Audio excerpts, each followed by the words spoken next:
Welcome to the It's Your Story to Tell podcast, where brave people share their stories to inspire others in what's possible. I'm your host, Megan Babcock, and the founder of It's Your Story to Tell and the Coach Collective. I'm excited to be back again with Riley Powell. And if you did not tune in to this last episode, I would say pause here, go back, listen to the episode before it so you can hear a little bit about Riley's journey to the point of just having a moment with God where she really took her life and her surrender to a new level. And we're going to let her talk to us about how she woke up that next morning after having that moment with the Lord. And what did you start doing? How did you start walking out your surrender? And, I love that you talked about too, just like surrender is not a one-time thing. This is something that we get to choose daily, and really being aware of what we're feeling, what our thoughts are. The Lord wants us to take our thoughts captive and place them under submission to Him and okay, what is it that I need to do and how do I move in this situation? So you may have had a really big surrender story. Mine was a pretty big one for me. It really took me on a totally new path 7 years ago. It may be something like Riley's, where you wake up, you just realize hey, I've got to go deeper into this relationship with the Lord, and or anywhere in between, because God really speaks to us in individualized ways if we're listening. That's it. Yes. Well, and if we recognize His voice, right? And so that it became really fun to start to be like, oh, wait, that's you? Oh, okay. I actually do know your voice. So that's a really fun thing to learn. But yeah, so for me, woke up the next morning. I don't know this exactly, for real, the next morning. But in general, basically what he said was just organize your house. Start with cleaning up a little bit. And I know that sounds super, super basic and practical, and it is. I think that God sometimes is just start moving. Clean up, declutter, get rid of the things. He was showing me, get rid of the things that are crowding your life, that are idols in your life, that are too noisy, right? And so make space. And so I've really been on this journey, making space, get rid of that. Is that serving me? No. What is my intention in that task? Oh, it's to please others. Get rid of that. That's not for me, right? And so it became this journey of just completely purging the things. And so my life got really quiet for a while. And I wasn't used to that because I was used to going and doing and leading and all of that. And so I had to really learn, who am I without all of these titles and things? And do I have value? And so that's kind of how it started, just a super practical thing. But then slowly but surely, we kind of built in some other things. And like I said, I knew that God had called me to tell my story. And so I found an opportunity, or I was invited to a church to share my story. And at that point, it was terrifying. I am talking physical fear, right?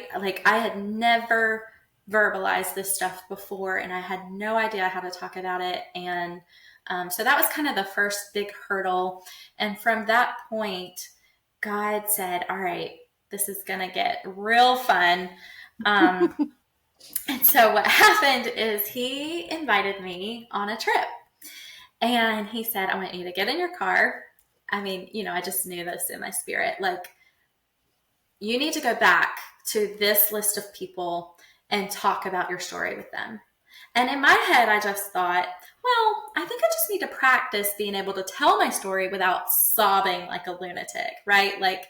just practice being able to talk to people who you love and you know they love you. And so that's what I did. I got in my car. The first trip was down to Florida, and I drove through the night. And I go into lots of detail about this in my book, but basically I drive through a storm, and God really teaches me about how walking through the dark and learning to be in the dark is a sacrifice, but it's also where the breakthrough is, and that there's so much life on the other side, and that there's a girl on the other side who needs to see the scars in my hands, right? There's a girl who needs to hear the healing. And for me in that moment, that was a big shift, because God became bigger than my story in that space. And I was able to say, you know what, this is worth it. The pain, the hard parts, the effort, it's worth it, because there are people who need this. And so over the next few months, I journeyed to several different places, and God really taught me a lot about who he is and how he feels about me. Each person that I visited played a role in replacing a lie that I was speaking to myself with a new truth. And it was just really, really neat, because of course I didn't know that that's what was happening at the time. And I kind of started to catch on, like, oh, wow, she took this lie and replaced it with this truth. And then he, blah, blah, blah, whatever. And there was one drive in particular, and I was driving across the state. I live in South Carolina. I was driving to Columbia, which is a couple hours away, and I was worshiping, and I was singing, probably Carrie Job or something, I don't know. And I was just upset. I'll just tell you, like, I was worshiping, but really I was like panicking, like, God, don't make me do this. I don't want to like face rejection. I don't want to tell her my story. Don't make me go. And he handled it. He stopped me right there. And he said, and like you said a second ago, but that audible, like, what just happened moment, right then and there, Riley, that is not your story.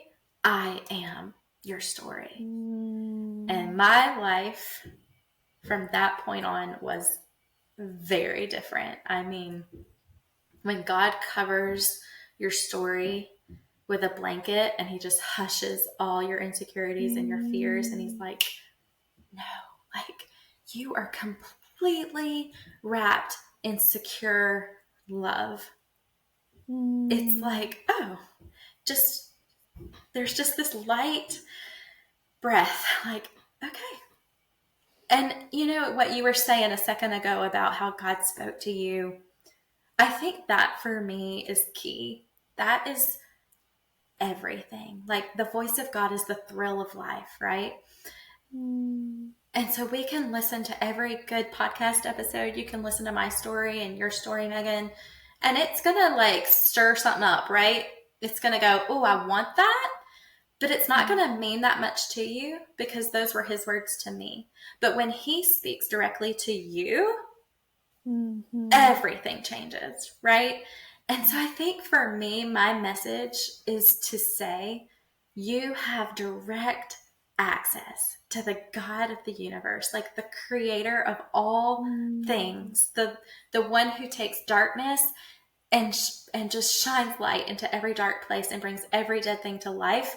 You have direct access to him, and he wants to speak to you. Like, he wants to speak life into every dark place that you have.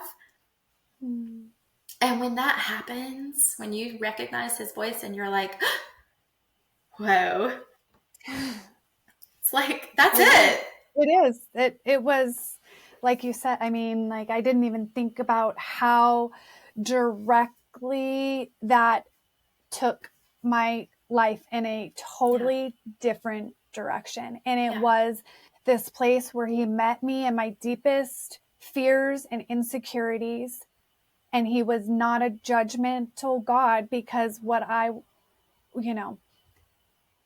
heard from him was his love for me and for the other person. Like, I let people have their free will. And I was just like, I mean, I read things in the Bible. I knew that, but like, that's not the God that I saw in my story. My story was like, here's all the rules. You haven't followed them. You've made these mistakes.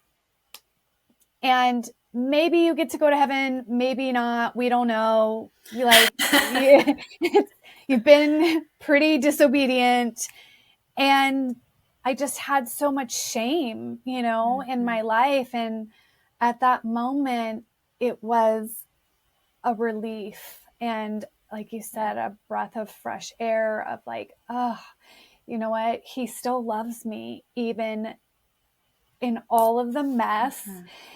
So what could my life be like if I partnered with him and learned about who he was, what he wanted to show me about his character, about how he saw me, that I didn't have to do all this striving, that actually he doesn't want me to do all that. Like, just show up and be there for him and let him use me the way he wants to. And it took a lot of that pressure off.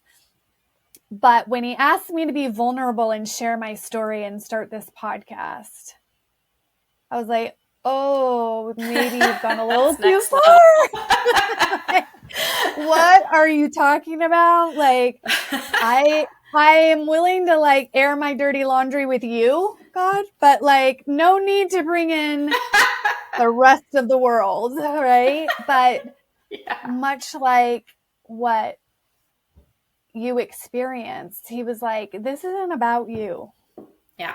Like, this is about me and how I want people to see that they're never too far gone. Like, nothing that they can do is too far gone for me to love them, for me to be there with them, for them to be able to hear my voice. And so by us being here and sharing our stories, it's really, like you said, only to point people to getting curious about, well, let me hear God's voice. Let me hear what he has in store for me, because that is when your life will change. Like, and the fulfillment and the purpose that you feel, even with like getting rid of all the accolades and getting, where I'm not striving to achieve all these goals and getting that same level of recognition. I have a more fulfilled life. And you talked about exhaustion. Like, I was so exhausted and I don't even know for what. Right. You don't know what you've even done, right? Like, I feel like I ask so many women, well, what did you do? And I mean, so many people just are like, yeah, I don't even know what I did last week. I don't even know how this year went by. And year after year after year goes by, and you're kind of on that same hamster wheel, not knowing where you're going, not fulfilling, not using your gifts, and you are still exhausted. Why? Why do we live like that?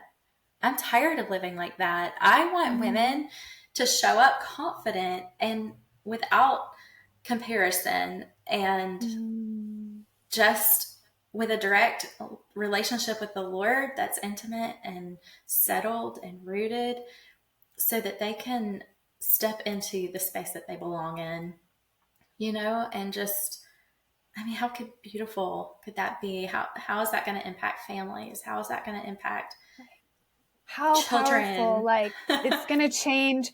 It would change the world if we knew who we were in Christ. And well, this has been so fun. I want you to tell the listeners what the title of your book is, and I think you can get it on Amazon, I saw. Is that right? Yeah, that's right. It's called Let's Undo This. Rewrite your story to live your life fully awake. And there's a workbook that comes with it for free. And we're actually about to start studying that workbook next week. And then if that's started by the time this comes out, then just jump on the wait list and we'll do it again. But it's just going to be a really powerful experience of making space in your life to to let go of things that aren't yours and to find the thing that is yours to do without exhaustion. And so I would love to connect with anyone who wants to, further this conversation, because this is where the life is. I love it. So awesome. Well, I can see just how much this excites you to talk about this. I love it. I love your passion. I already have my book, so I need to get started on it.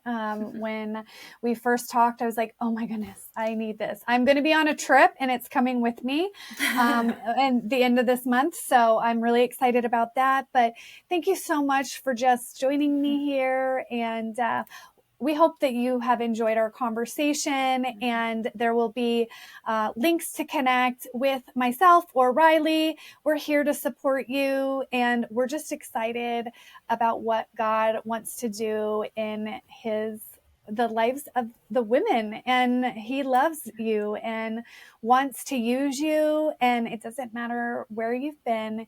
He has a plan and a purpose for who you are, and the purpose that he has for you will bring the most fulfillment.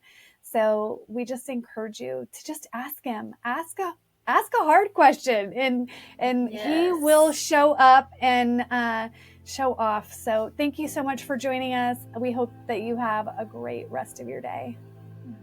Thank you.